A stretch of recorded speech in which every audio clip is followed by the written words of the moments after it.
yaguze ye yakugamba tawezeza na mwebiri yakugambye tanoonya musajja actually inagwe yali afuna namusuubiza kirandi cruise ekikadde yaguze empya. You know, sometimes men tend to come nakulaga nti waba ina kyakuwa kyamanya Angella Katatumba ebyo byonna yabijjeewo. But what is your satisfaction for life? Chichi tuchobera onogama now I've accomplished in life.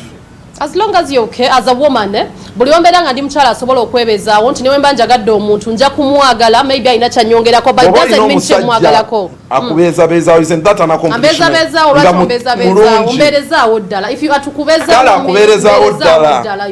Omusajja omulungi. Akuzaliddemu n'abaana. Waliwo omusajja okubeera nti akubeezaawo naye nga si mulungi. Okumbeezaawo tekikufuula musajja mulungi. Sometimes a handsome man alina okuba nga alinamu okutya Katonda. Nze ngamba ku myaka gya Katatumba ne ka baby alina okuba nga weekali nedda omanyi abantu abamu basuubira mbu okuzaala accomplishment esinga mu bulamu. I want to have a kid before I get to 30s but it doesn't mean wemba simulina nja kuba failure mu bulamu. Tobera failure but I think kisinzira omuzadde mwani Jackster fe abakyala buli wozaala omwana mu everyone or ending up sometimes nga we've lost it all ayinza okuba nga tayagala kuzaala mu basajja banjawulo. She's taking her time and it's okay. For almost more than 30 years you're taking your time. Yes, tanafuna musajja mutuufu tanafuna musajja omanyi abamu babazaalamu ne babalekawo ofunira muwa amanze ngamba tandika okukoza ku bintu ezo ku ngoye abasajja abatuufu genda mufuna. Take your time buli muntu alina obudde bw'obutuufu nga tofumba tomanyi kuwaata. Abakozi webali Angella mukazi mukozi. So Angella ongambe yafunye motoka. So yataddemu motoka nataka erinnya lya daddy natugamba buli wona giraba nga sabira ku kitaawo omukisa yejja kuba remembrance ya daddy we nayongera n'okuba nga atutegeeza ku basajja abazze nga bamuhitinga on bagala kumuwa bintu nga motoka nkadde kati yaguze empya. Era natugamba wekibanga omuntu obutafumbirwa kitegeeza mbu oba odibye oba oli muntu mubi ye muntu asinga obubi kuba tannaba.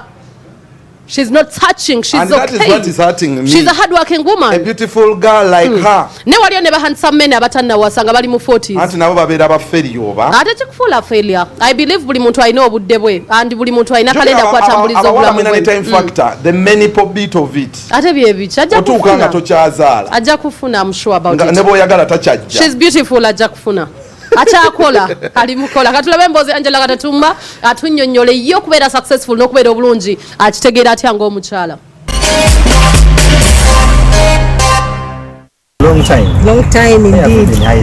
I've been busy.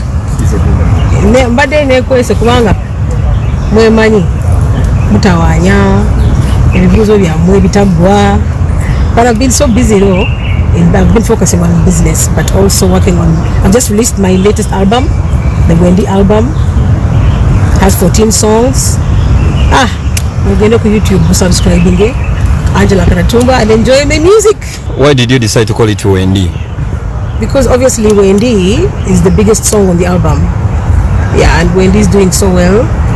It's growing, and yeah. It's the biggest song of the album. In this tight economy, we see you're riding a labody car, labody Katatumba, where Ugandans are crying, where artists are crying, there's no money for your riding. What's the case?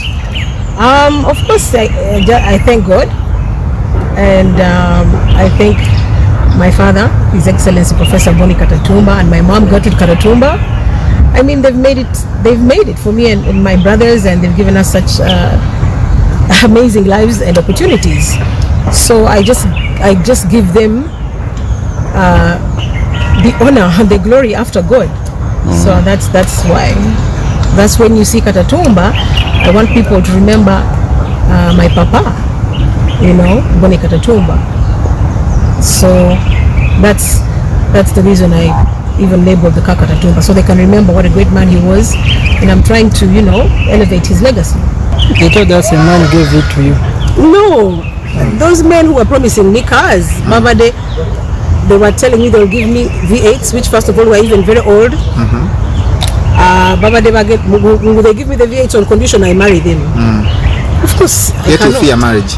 I don't fear marriage, but that cannot be something to compel me. First of all, I can buy my own brand new cars as you can see, and I can't just marry a man off the street because he's saying he'll buy me a car. Simamani. Those two guys, but that's Sibamani, so series again about you. So Navagana because Tolowooza muntu okuze nnyo kubanga okyali ku lujja. What is kulujja?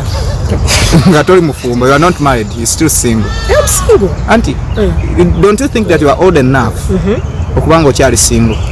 Why not? Women are single. Like, you put so much effort on relationships. If you put more effort into yourselves, into being independent, and remove all the focus on men and women, you'll be doing so much better in life. If being independent and hardworking and making money is a chizibu, then I'm the biggest chizibu.